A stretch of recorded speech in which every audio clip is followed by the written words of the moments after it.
Ok, on est maintenant dans le studio avec le setup éclairage qui est déjà installé. On a mis un fond noir en papier. Ce fond noir, on le réutilise d'un shooting à l'autre, donc pour le préserver et également pour ne pas faire de traces dessus, eh bien, on enlève ses chaussures et on reste en chaussettes durant tout le shooting.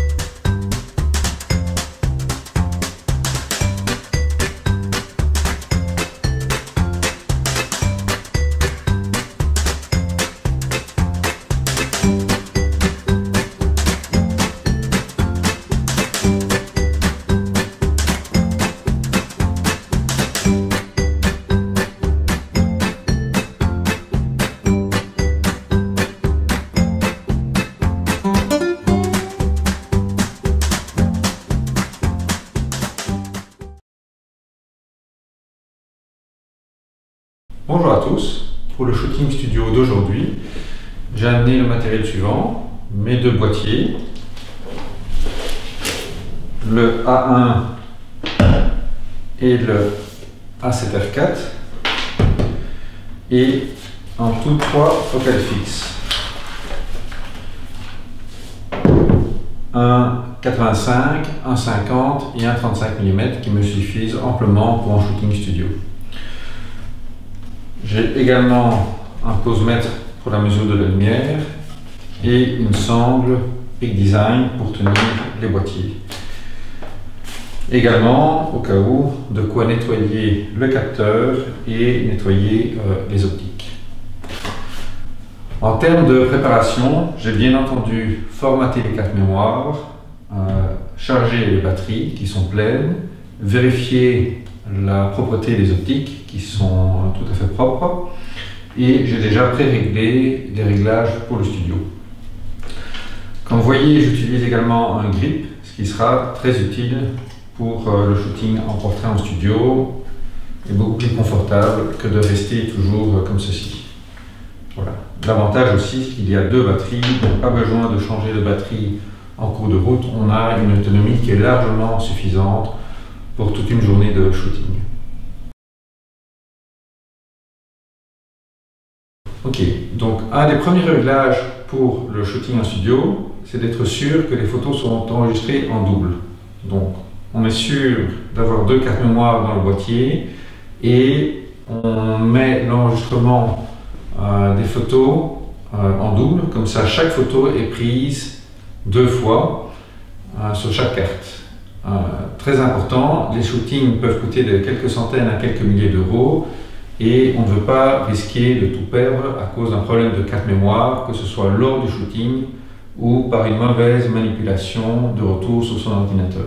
Autre réglage important, bien entendu en studio, pour maximiser la qualité des images, c'est de shooter en RAW.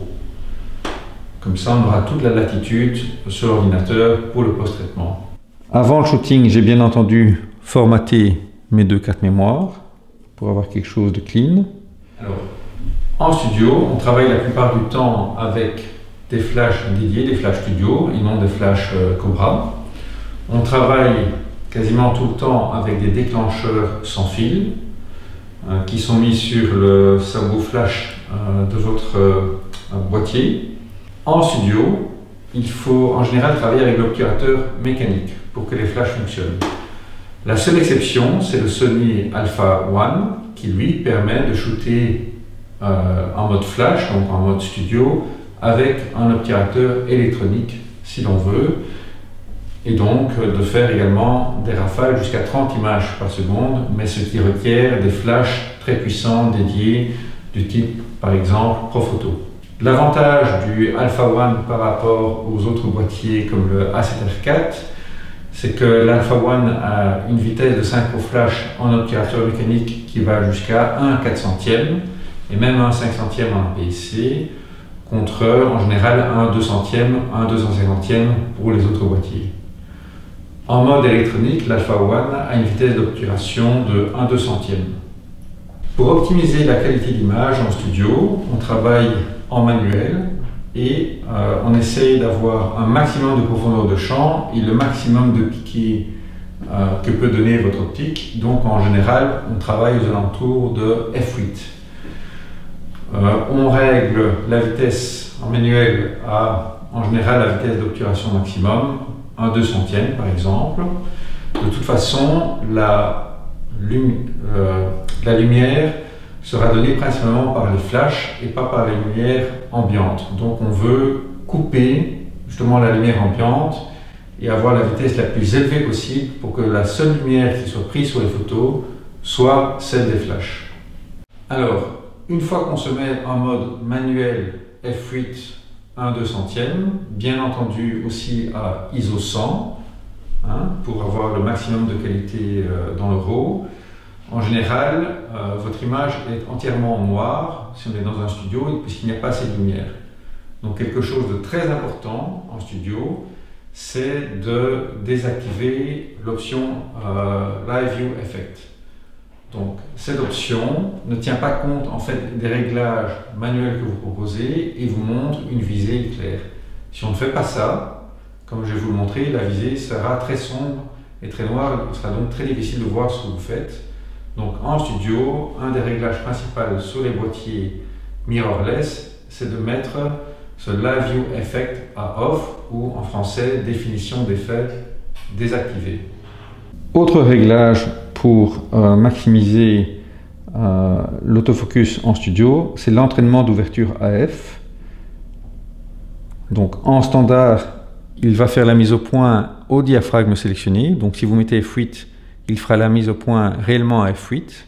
Mais si on prend priorité mise au point, la mise au point se fera à pleine ouverture, ce qui permettra une bien meilleure qualité de l'autofocus en basse lumière, puisqu'il fait sa mise au point à pleine ouverture. Pour les paramètres du flash, on est en mode flash forcé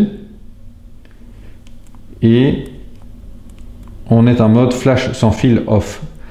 Même si on va utiliser des transmetteurs sans fil en studio avec ces flash studio, cette option de flash sans fil n'est qu'à utiliser avec des flash Cobra avec des transmetteurs comme les transmetteurs Sony pour utiliser des flash Cobra sans fil.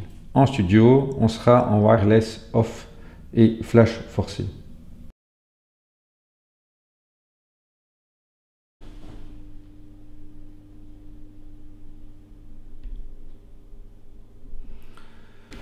En studio, si vous avez pris les services d'un modèle, il est important d'établir un contrat avec ce modèle. Le contrat va préciser les conditions d'utilisation de vos photos. En général, on exclut les utilisations commerciales, mais le contrat précise le type de photo. Est-ce que c'est de la mode, de la lingerie, du nu? Est-ce que c'est un shooting food ou autre? Donc on précise les conditions d'utilisation, le lieu, et pour l'utilisation des photos, on précisera par exemple utilisation pour des concours, utilisation sur votre site internet, sur Facebook, sur Flickr. Donc on doit lister toutes les conditions d'utilisation pour qu'il n'y ait aucun malentendu avec le modèle une fois que la session aura été finie et les photos seront utilisées. Certains modèles utilisent un pseudo et donc les conditions quel nom utiliser quand on mentionnera le modèle seront également à préciser dans ce contrat. Le contrat doit être signé par les deux parties et de préférence également un témoin pour s'assurer qu'il n'y ait aucune ambiguïté et que toutes ces règles aient été respectées. Pour ma part, j'utilise une application sur smartphone qui s'appelle Easy Release qui me permet de gérer ma série de contrats, de renseigner les conditions de prise de vue, les coordonnées du modèle et ainsi d'avoir quelque chose de rapide, léger, sans devoir traîner des papiers avec moi. Pour faciliter la préparation du shooting, il est recommandé de préparer des moodboards, donc des images d'exemple. Ces images d'exemple seront utiles à la fois pour préparer le matériel, quel type de vêtements on va amener, quel type d'accessoires, mais également pour donner une idée de l'ambiance que l'on veut créer, du type de pose, etc. Aujourd'hui, nous allons faire un shooting grossesse et donc j'ai préparé une série d'images d'exemple qui sont une inspiration sur le type d'ambiance que l'on veut éventuellement recréer. Ces moodboards ne sont pas obligatoires, mais c'est une aide précieuse dans la préparation du shooting et dans le dialogue avec le modèle. Bien entendu, les moodboards ne sont pas là pour être copiés exactement. Le but n'est pas de répliquer une image que vous avez vue, puisqu'il faut rester original dans votre création photo.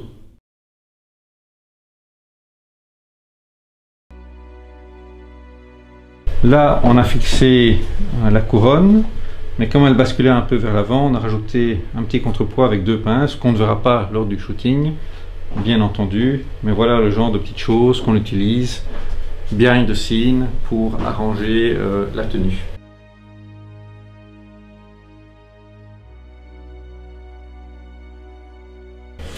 Donc voici les déclencheurs sans fil.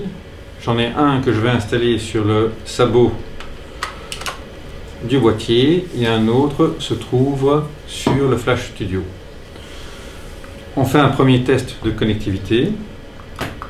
Ok, les piles sont bonnes. Bien s'assurer qu'on ait des piles de rechange pour le déclencheur sans fil au cas où. Donc je fais un premier essai de déclenchement. Ça déclenche. Donc la transmission se fait bien. Voyons maintenant sur le flash. Voici le récepteur du transmetteur sans fil. On le connecte au Flash Studio via le câble SynchroFlash. Donc avec le posemètre, on va mesurer la puissance des 3 flashs. F8.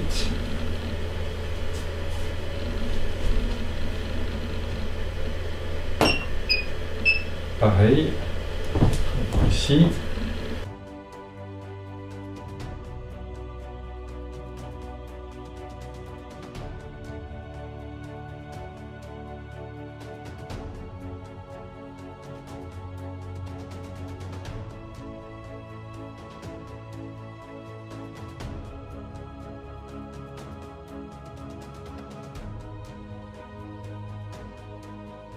Donc voilà l'image de test, on voit que c'est pas mal, la mise au point a bien entendu été faite sur l'œil. Donc on va vérifier la netteté qui est très bonne, et puis on va également vérifier l'histogramme. Donc sur l'histogramme ici on voit qu'on est un peu trop bas, qu'il y a des noirs qui sont bouchés, ils sont montrés en surbrillance. Donc j'étais à F9, donc je vais redescendre vers F8. Et si c'est toujours pas suffisant, j'augmenterai très légèrement la puissance des flashs. Ok, donc Michaela, donc je t'ai apporté 2-3 couronnes. On va essayer, on verra ce qui donne le mieux avec les éclairages. Ok. Donc elles se mettent simplement comme ceci, mais il faudra arranger un peu les cheveux et cacher l'élastique qui est là, quoi. Ok.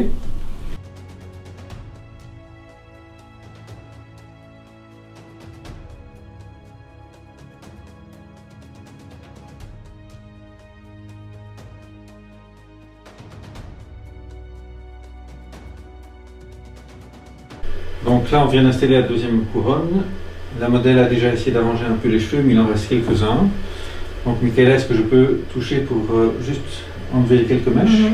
Merci. Donc, toujours demander au modèle de ne jamais la toucher sans avoir évidemment demandé. Une petite là et une là. Et c'est bien centré. Parfait, on est prêt.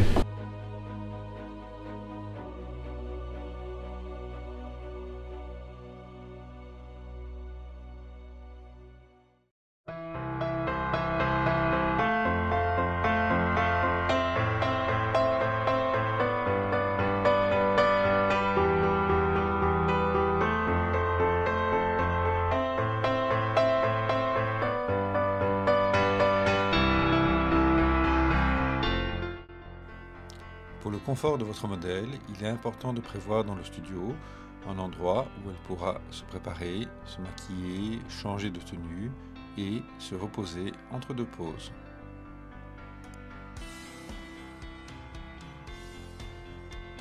Il est important de chauffer correctement le studio, le modèle posant en général avec des tenues relativement légères. Le photographe s'habillera donc aussi en conséquence, en général avec un simple t-shirt.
Voilà pour les dernières.